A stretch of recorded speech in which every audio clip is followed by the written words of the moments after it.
Captain Sarah Chen floated in the observation deck of the research vessel Curiosity, watching the swirling purple nebula stretch across the viewport like spilled paint on cosmic canvas. 3 months into their deep space mission, the crew had grown comfortable with the routine of cataloging stellar phenomena in the outer rim territories. What they didn't know was that something had been watching them since they crossed into the Veil sector. The ship's AI designation Area chimed softly through the comm system. "Captain, we're detecting unusual energy signatures approximately 2 parsecs off our starboard bow. The readings don't match any known stellar formations in our database." Sarah pushed herself toward the navigation console, her magnetic boots clicking against the metal deck plates as artificial gravity kicked in. "Put it on the main screen, Area. Let's see what we're dealing with." The holographic display materialized in the center of the bridge, showing a 3-dimensional map of their immediate vicinity. A pulsing red dot indicated their position, while an ominous black mass appeared to be moving in their general direction. The mass was enormous, easily dwarfing their research vessel by several thousand times. "Is that a ship?" asked Dr. Marcus Webb, the mission's xenobiologist, as he joined Sarah at the display. His weathered face showed the kind of concern that came from 30 years of studying things that could kill humans in creative ways. "Unknown," Arya responded with her characteristic precision. "The object appears to be organic in nature, but displays technological signatures." "It's unprecedented," Sarah felt her stomach tighten. In her 15 years commanding deep space missions, she'd learned to trust that particular feeling. It had kept her alive when they encountered the crystalline entities near Proxima Station, and again during the incident with the sentient gas clouds in the Helix Nebula. "How fast is it moving?" she asked. "Current velocity suggests it will intercept our position in approximately 14 hours, assuming we maintain our present course and speed." The bridge fell silent except for the steady hum of life support systems. Sarah's mind raced through their options. They were 3 weeks from the nearest inhabited system, and their faster-than-light drive was still in cooldown from their last jump. Running wasn't really an option. "Captain," came a new voice from behind them.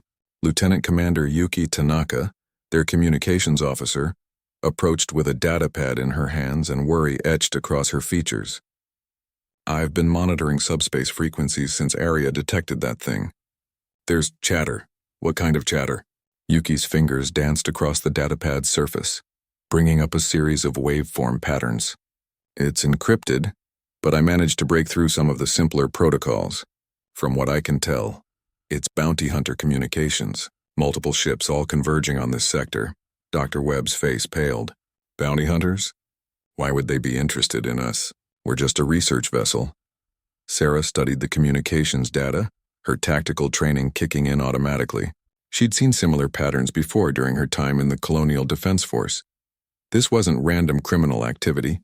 This was a coordinated hunt. "Arya, run a deep scan on our crew manifest and mission parameters.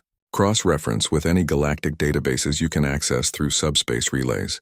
I want to know if we're carrying anything or anyone that might attract this kind of attention." The AI's processing cycles hummed audibly as she worked. "Captain, preliminary scans indicate our cargo and research materials are standard for deep space scientific missions. However, there appears to be significant interest in our biological crew composition." "What do you mean, biological crew composition?" "Based on the intercepted communications fragments, the pursuing entities appear to be specifically hunting humans." The words hung in the air like a death sentence. Sarah had heard rumors about this kind of thing happening in the outer territories, ships disappearing without explanation, research stations going dark, entire colonies simply vanishing overnight. The prevailing theory was that it was just the usual hazards of deep space exploration: equipment failures, asteroid impacts, hostile alien wildlife. But this was different. This was intentional. "Captain," Yuki said quietly, "there's something else. The communications mention a name, the Harvester. From what I can piece together, it's some kind of apex predator that specializes in hunting sapient species. And according to these transmissions, humans are considered premium prey." Sarah felt ice forming in her veins. She'd read the classified reports about contact with hostile alien species, but those were always isolated incidents involving military vessels or heavily defended colonies.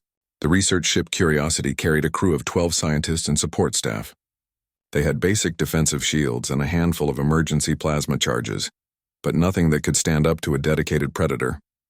"How long until we can make another FTL jump?" she asked Arya. "Minimum 18 hours for safe drive reinitializing. Attempting an early jump would risk catastrophic engine failure. 4 hours. They were going to be 4 hours short." Sarah straightened her shoulders and activated the ship-wide communication system. "All hands, this is the captain. Report to your emergency stations immediately. We have a situation developing that requires all crew to be at maximum readiness. This is not a drill." As the crew began moving throughout the ship, Sarah turned back to the holographic display.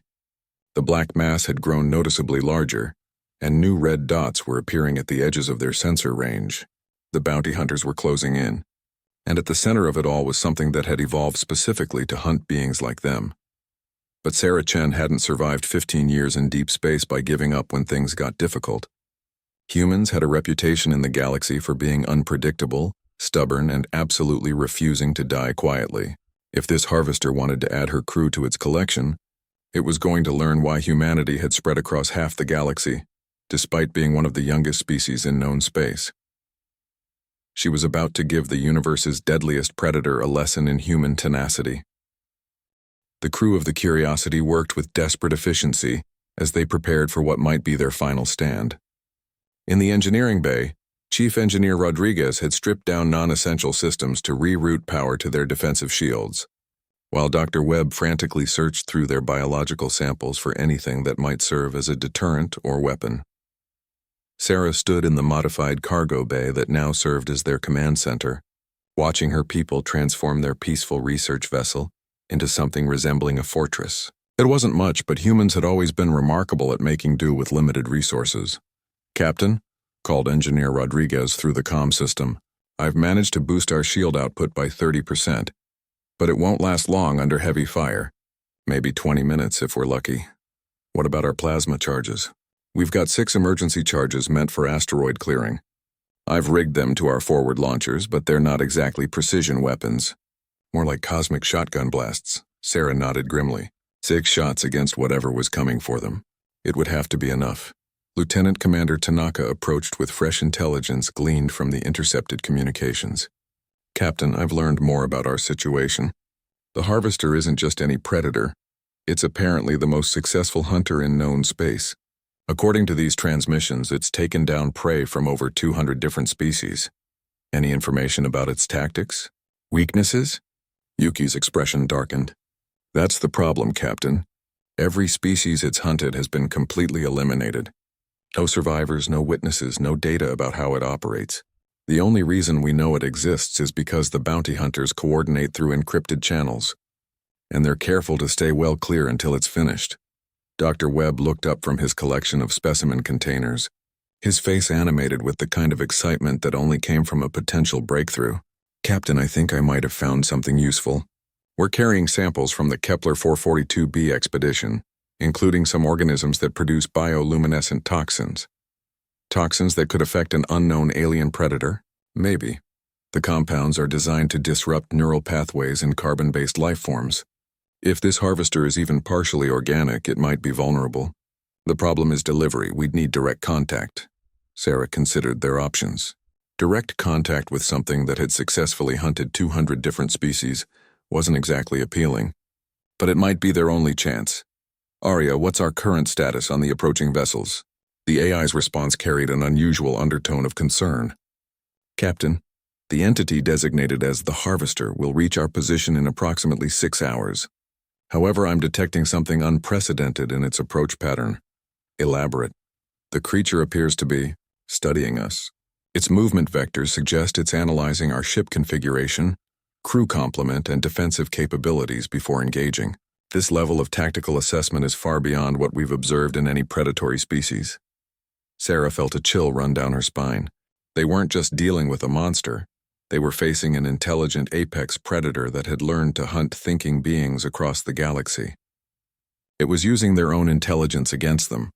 "Captain," Tanaka called from her communications station, "I'm picking up a new signal.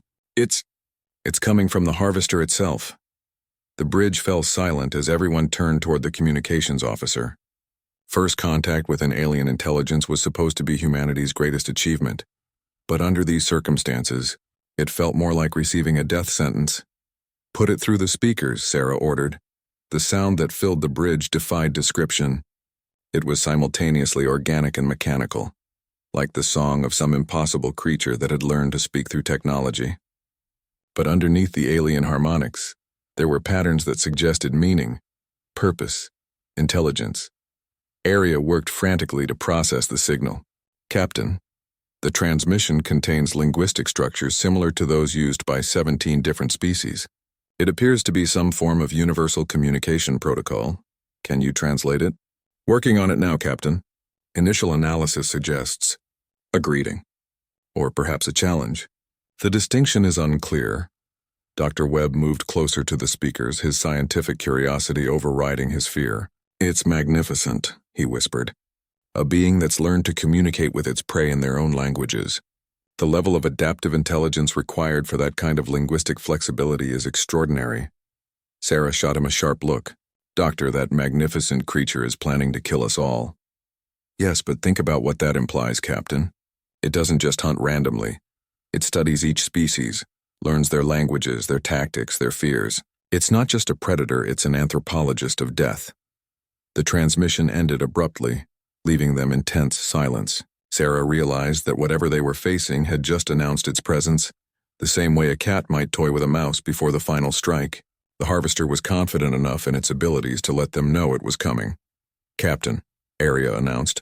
"Translation complete." The message reads, "Greetings, humans of the vessel Curiosity. Your species presents an intriguing challenge. Your reputation for unpredictability and resilience has reached even the furthest corners of the galaxy. I have been hunting for 3 millennia, and you will be my most prized addition. Prepare yourselves. You have 6 hours to show me why humans believe they deserve to exist among the stars." The crew exchanged looks of determination mixed with terror. This wasn't just a hunt, it was a test. The harvester was giving them a chance to prove themselves, and Sarah realized this might be their only advantage. The creature's confidence had made it curious about human nature, and curiosity could be exploited. "All hands," Sarah announced over the ship's communication system. "This is your captain. We've just received a message from the entity pursuing us. It seems to think we're some kind of interesting specimen to be collected. I have news for this so-called harvester. Humans don't get collected. We get angry. We get stubborn. And we absolutely refuse to die quietly." Her voice carried throughout the ship, reaching every crew member as they prepared for the impossible.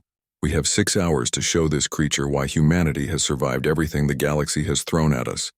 6 hours to prove that picking a fight with humans was the biggest mistake this thing ever made." In the distance, space itself seemed to darken as something vast and ancient approached, confident in its invincibility and hungry for the challenge that humanity represented. But it had never encountered a species that treated impossible odds as a personal insult. 3 hours remained when the Curiosity crew finished their preparations. What had once been a peaceful research vessel now bristled with improvised weaponry and defensive modifications that would have made a military engineer proud. Sarah walked through the corridors, checking on her people and marveling at human ingenuity under pressure. In the botanical lab, Dr. Elena Vasquez had created a cocktail of aggressive plant toxins that could be dispersed through their atmospheric systems. The chemistry lab had been converted into a miniature weapons factory, where specialist Kim was manufacturing explosive compounds from research materials. Even the medical bay had been transformed, with Dr. Patel preparing combat stimulants and pain suppressors that would keep the crew fighting long past normal human limits. "Captain," Chief Rodriguez called as Sarah entered the engine room, "I've got something that might interest you. While boosting our shield power, I discovered some unusual energy patterns in our reactor core." Sarah examined the readings on Rodriguez's screen. The patterns were unlike anything in standard engineering manuals, but they seemed to be amplifying their ship's output in ways that shouldn't be possible. "What am I looking at, Chief?" "Near as I can tell, it's some kind of resonance effect. The emotional stress of the crew is somehow feeding back into our power systems. The more determined we get, the stronger our shields become." Sarah stared at the data, processing the implications. "Are you saying that human willpower is literally strengthening our defenses?" "I know it sounds crazy, Captain, but the numbers don't lie. Our shield output has increased by another 40% since you gave that speech 3 hours ago. Whatever this resonance effect is, it's connected to human consciousness in ways we don't understand.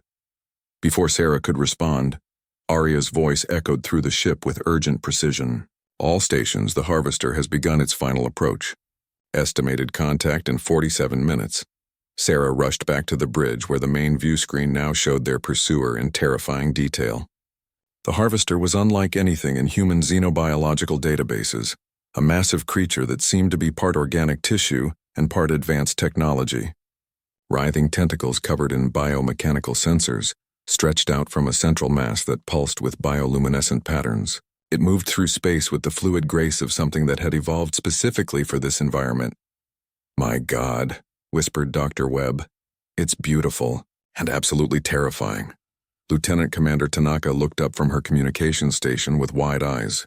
"Captain, I'm detecting multiple species technologies integrated into that thing's biological structure. It's not just hunting other species. It's absorbing their technology and making it part of itself." The implications hit Sarah like a physical blow. The Harvester didn't just kill its prey. It consumed their knowledge, their technology, their very essence. Every species it had defeated had made it stronger, smarter, more capable. They were facing 3,000 years of accumulated hunting experience. "Area, are you getting any readings on its defensive capabilities?" "The creature's biotechnological shell appears to be adaptive, Captain. It's already begun shifting its configuration in response to our weapon signatures. Our plasma charges may be ineffective." Sarah felt her crew's determination waver for the first time since this began. They had spent hours preparing weapons and defenses, only to learn that their enemy could adapt to counter everything they had built. But then she remembered Rodriguez's discovery about the resonance effect. Human willpower was literally strengthening their ship systems. If that was true, then maybe their greatest weapon wasn't technology at all. "All hands, this is the captain. I want everyone to listen carefully to what I'm about to tell you." Sarah's voice carried throughout the ship with calm authority. "We've just learned that our enemy adapts to counter any technology we use against it. Our weapons might not work. Our shields might not hold. By any rational analysis, we should already be dead." She paused, letting that sink in before continuing. "But here's what that thing doesn't understand about humans. We don't fight because we think we can win. We fight because it's the right thing to do. We fight because someone has to. And we fight because we're too stubborn to know when we're beaten." The resonance effect Rodriguez had discovered began manifesting visibly as the crew's resolve solidified. The lights throughout the ship grew brighter, the hum of power systems intensified, and their shields began radiating with an energy that didn't appear in any technical manual. "Every species that thing has hunted probably tried to run, or hide or negotiate for their lives," Sarah continued. "But we're going to do something different. We're going to make this creature wish it had never heard of humanity." On the view screen, the Harvester had come close enough for them to see individual details of its massive form. Biomechanical sensors swept across their ship, while predatory intelligence studied their every move. It was positioning itself for what it expected to be a quick and efficient kill. Dr. Webb suddenly straightened at his science station, his face lighting up with excitement. "Captain, I'm reading something incredible. The creature's biosignatures are showing confusion patterns. It's never encountered a prey species that responded like this to imminent death." "What do you mean?" "Most species facing extinction show fear responses, increased stress hormones, panic behaviors, attempts at flight or submission. But we're showing the opposite pattern. Our stress hormones are converting to aggression markers. Our neural activity is synchronizing rather than fragmenting, and our biometric readings suggest we're actually getting stronger under pressure." Sarah smiled grimly. The Harvester had hunted hundreds of species, but it had never encountered one that treated mortal danger as a personal challenge. It was about to learn what happened when a predator tried to hunt something that refused to be prey. "Captain," Tanaka reported, "incoming transmission from the Harvester. Put it through." The alien voice that filled the bridge was different this time, less confident, tinged with something that might have been uncertainty. Aria's translation came almost immediately. "Humans of the Curiosity, your behavioral patterns are unexpected. Explain your failure to exhibit proper fear responses to imminent termination." Sarah stepped forward, addressing the creature directly. "You want to understand humans? Here's your lesson. We don't fear death. We fear failure to protect what matters to us. You picked the wrong species to hunt, creature. We're not going to run, we're not going to hide, and we're sure as hell not going to make this easy for you. The transmission cut off abruptly, and Sarah could see the harvester's posture shifting on the view screen. For the first time in 3 millennia of hunting, it was facing prey that confused rather than terrified it. The final approach had begun, but the roles of hunter and hunted were no longer as clear as they had seemed. The first attack came without warning. One moment the harvester was maintaining its observation distance, and the next, streams of biomechanical projectiles erupted from concealed weapon pods along its massive form. The shots were precise, calculated to disable rather than destroy. The creature wanted its prey alive for the final hunt. But the projectiles struck shields that blazed with impossible intensity. The resonance effect Rodriguez had discovered was now fully manifested, turning human determination into a defensive barrier that defied known physics. Each impact that should have penetrated their defenses instead scattered harmlessly against walls of crystallized willpower. Shields holding at 230% of maximum rated capacity, Area reported with what sounded suspiciously like amazement. This should not be possible. Sarah gripped the command chair as the ship shuddered under continued bombardment. Chief Rodriguez, how long can we maintain this? Unknown, Captain. We're operating in completely uncharted territory. The power readings suggest we could maintain these shield levels indefinitely, as long as crew morale remains high. The harvester's attack pattern shifted, probing for weaknesses that simply didn't exist. Sarah could see the creature's confusion in its movements. Nothing in 3,000 years of hunting had prepared it for prey that became stronger when threatened. Captain, Dr. Webb called from his station. I'm reading massive neurological activity spikes from the harvester. It's trying to adapt to our shield configuration, but the energy signature keeps changing. Our defenses are literally evolving faster than it can analyze them. Lieutenant Commander Tanaka looked up from her communications array with wide eyes. Captain, I'm intercepting panic transmissions from the bounty hunter ships. They're maintaining distance, but their communications suggest they've never seen the harvester struggle like this before. Sarah allowed herself a moment of fierce satisfaction. The galaxy's most feared predator was learning what happened when it tried to hunt something that fought back with more than just technology. Time to show this thing what humans do when someone threatens our pack, Sarah announced. All stations prepare for offensive operations. The Curiosity had never been designed for combat, but human engineering had always excelled at making tools serve purposes their creators never intended. The 6 plasma charges Rodriguez had rigged to their forward launchers were their only real weapons, but Sarah was beginning to suspect that human determination might be weapon enough. Target the creature's primary sensor cluster, she ordered. Let's see how it likes being blind. The first plasma charge erupted from their improvised launcher with crude efficiency, streaking across the void toward the harvester's central nervous hub. The creature's defensive systems engaged automatically, generating bioelectrical barriers designed to dissipate energy weapons. But the plasma charge struck with the accumulated force of 12 humans who absolutely refused to die quietly. The bioelectrical barriers collapsed like tissue paper, and the explosion blossomed across the harvester's sensor cluster in a display of pyrotechnics that should have been impossible given the weapon's specifications.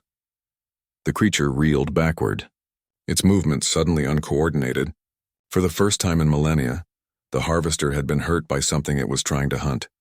Direct hit, reported Specialist Kim from the weapons station. The creature's primary sensory array is offline, but the harvester was far from defeated. Biomechanical repair systems were already working to restore its damaged sensors, and Sarah could see secondary weapon pods emerging from concealed positions along its massive form. This was a creature that had survived by adapting to any threat, and it was beginning to adapt to them. Captain, Arya's voice carried new urgency. The creature is charging some kind of exotic energy weapon. Power levels suggest it could penetrate our shields regardless of their current enhancement. Sarah felt the weight of command settle on her shoulders. They had hurt the galaxy's most dangerous predator, but now it was angry. The next few minutes would determine whether humanity had just won an incredible victory or signed their own death warrant. Dr. Webb, what's the status on your biotoxin delivery system? Ready for deployment, Captain. but we need direct contact with the creature's organic components. That weapon it's charging won't give us the chance to get close. Sarah studied the tactical display, watching as the Harvester's exotic weapon built toward firing capacity. They had perhaps 90 seconds before it unleashed something that could end their resistance permanently, but humans had always been at their most dangerous when backed into corners. Chief Rodriguez, can you overload our remaining plasma charges? Yes, Captain, but the explosion would be uncontained. We'd be caught in the blast radius. What if we channel the overload through our shield generators? Use the resonance effect to focus the explosion outward. Rodriguez's fingers flew across his engineering console as he ran calculations. It's insane, Captain. We'd be turning our own ship into a directed energy weapon. The stress on our hull could tear us apart. But would it work? If the resonance effect can channel that much? Energy, yes, it would work, once. Sarah looked around at her crew, 12 humans who had come out here to study the universe and instead found themselves facing its most dangerous predator. They were scientists, engineers, and support staff who had been asked to become warriors in humanity's name. And not one of them showed even a flicker of doubt. All hands, prepare for emergency detonation procedures. We're going to show this creature why humans have a reputation for doing impossible things. The Harvester's exotic weapon reached firing capacity, its energy signature building to levels that made their shields look like tissue paper. But the creature paused, its remaining sensors detecting something unprecedented in the Curiosity's energy patterns. For the first time in its long existence, the Harvester was facing prey that was willing to destroy itself to ensure its predator didn't survive either. The concept was so alien to its experience that its ancient intelligence struggled to process the implications. Humans, it was discovering, played by entirely different rules than every other species in the galaxy, and those rules were about to teach the universe's deadliest predator a lesson it would never forget. The moment of decision arrived with the weight of species survival behind it.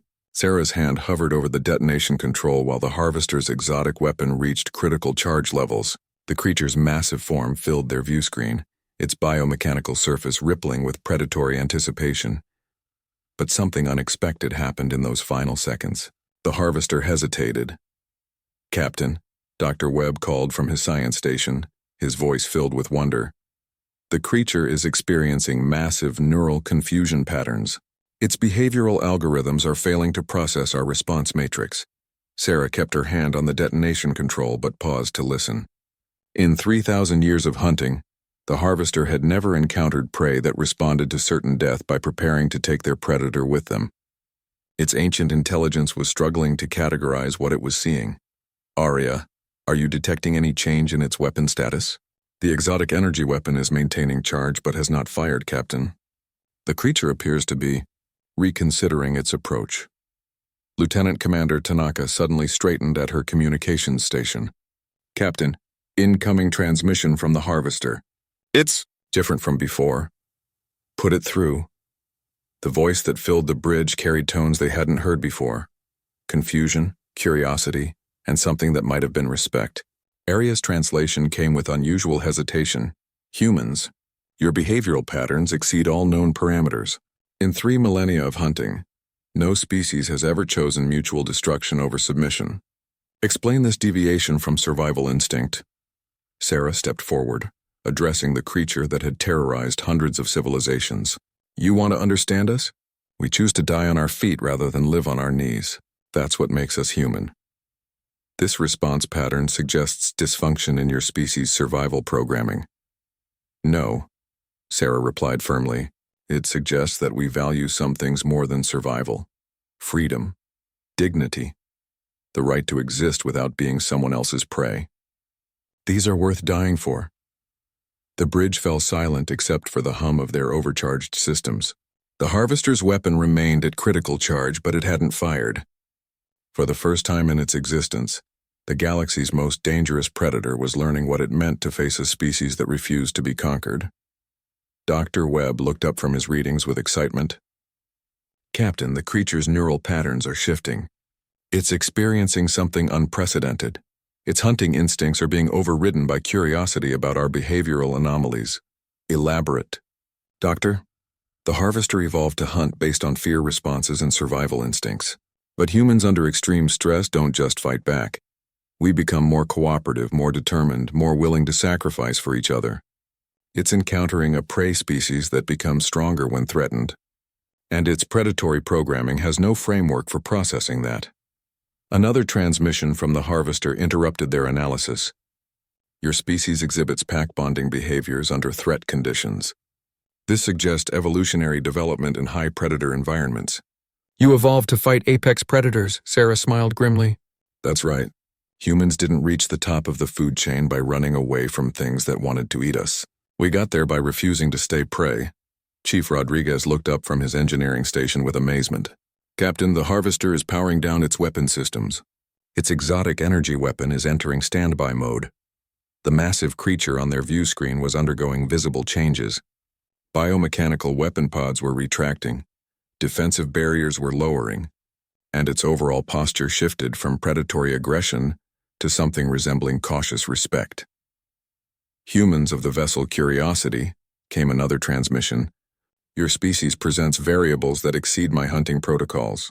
You respond to imminent termination with increased aggression rather than submission. You prioritize pack survival over individual survival. You choose honor over existence. These patterns require study. Sarah felt the tension on the bridge shift as her crew realized they might actually survive this encounter, but she also recognized an opportunity that could benefit all of humanity. You've spent 3,000 years hunting species across the galaxy, she replied to the harvester. How many of them fought back? How many refused to submit? None. All previous prey species exhibited standard survival responses: flight, submission, or ineffective individual resistance. Then you've been hunting the wrong species. Humans don't make good prey because we refuse to act like prey. We're pack hunters who evolved alongside apex predators. When something threatens us, we don't scatter. We form up and fight back together. The harvester's response carried what sounded like genuine curiosity. Your pack-bonding behaviors during extreme stress suggest evolutionary pressure from multiple apex predators over extended periods. Your homeworld must have been extraordinarily dangerous. Dr. Webb couldn't contain his excitement. It was. Earth had saber-toothed cats, cave bears, giant wolves, and dozens of other predators that hunted early humans. We didn't survive by being faster or stronger.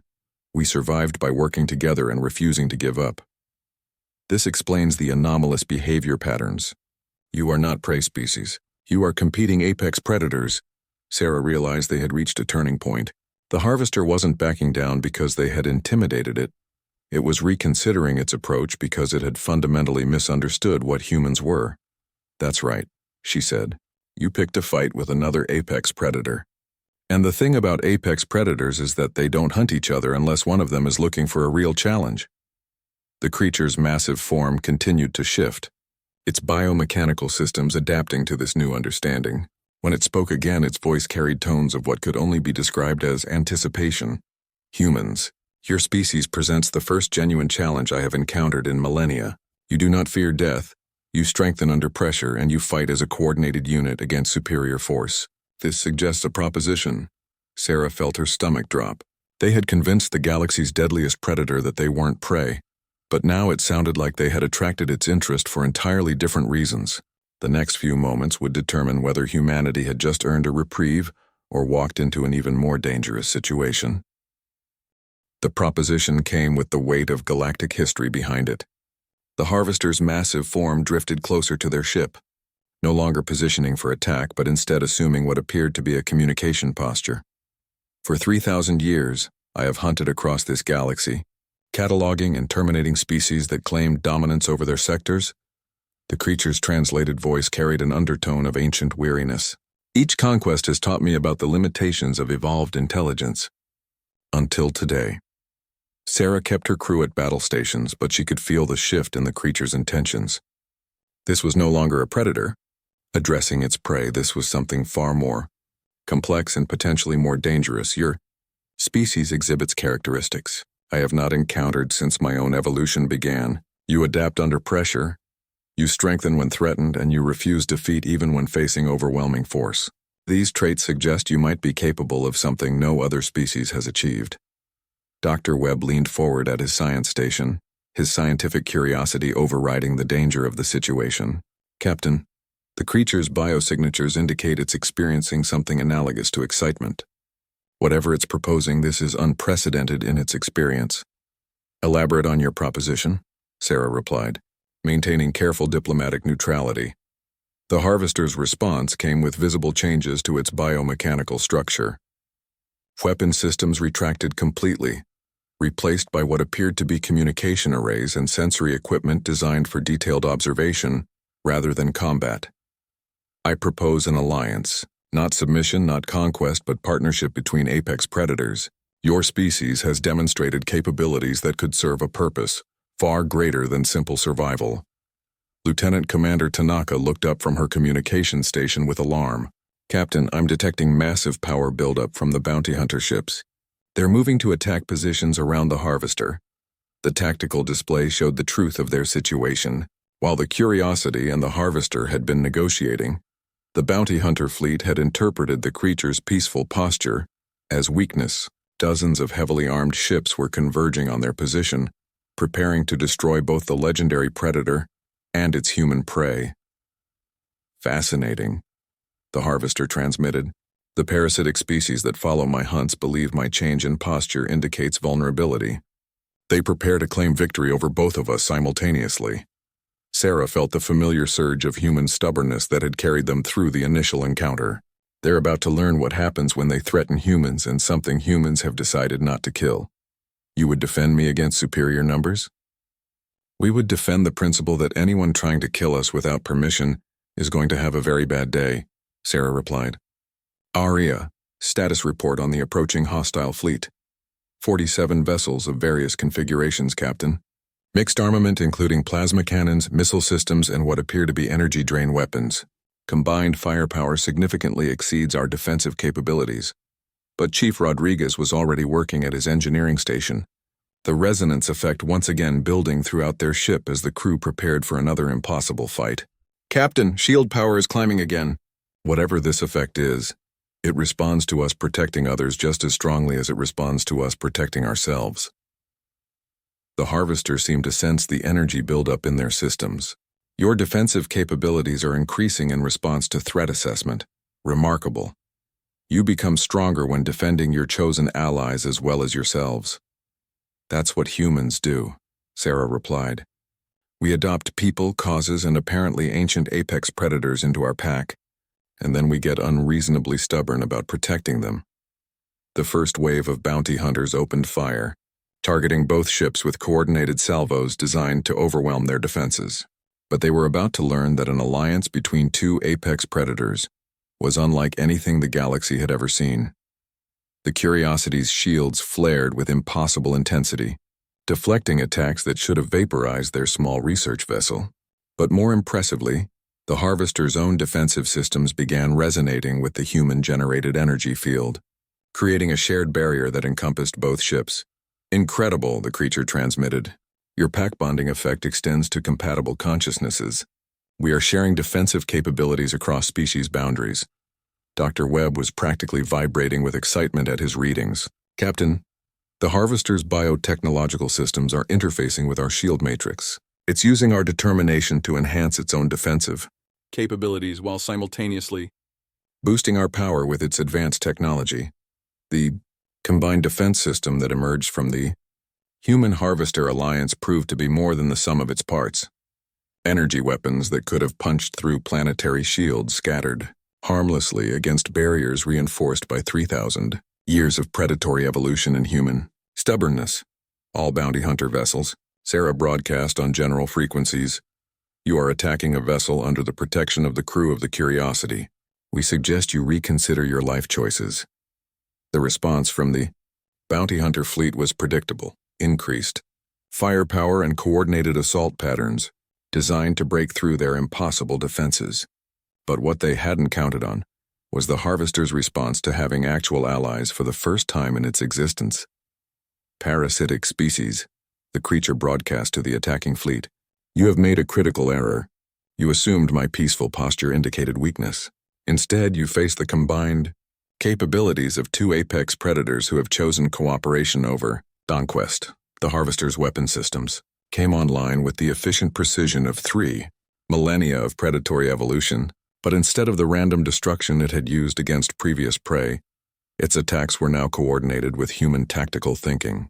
The result was devastation that the bounty hunter fleet was completely unprepared to face. Biomechanical weapons guided by human strategic thinking proved to be overwhelmingly effective against ships designed to scavenge from the harvester's kills.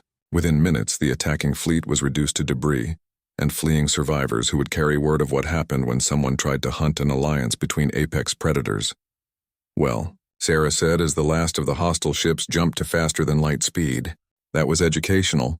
The harvester's response carried unmistakable satisfaction. Indeed, I have learned more about the nature of strength in the past few hours than in the previous 1,000 years of hunting. Your species has shown me that true apex predators are defined not by their ability to kill, but by their choice of when not to kill. Sarah looked around at her crew, 12 humans who had faced the galaxy's most dangerous predator and somehow convinced it to become an ally instead of an enemy. They had just changed the balance of power in the entire galaxy, and they had done it by being stubbornly, impossibly human. The universe was about to learn that humanity's greatest strength wasn't their technology or their weapons. It was their ability to turn enemies into allies and make the impossible look routine.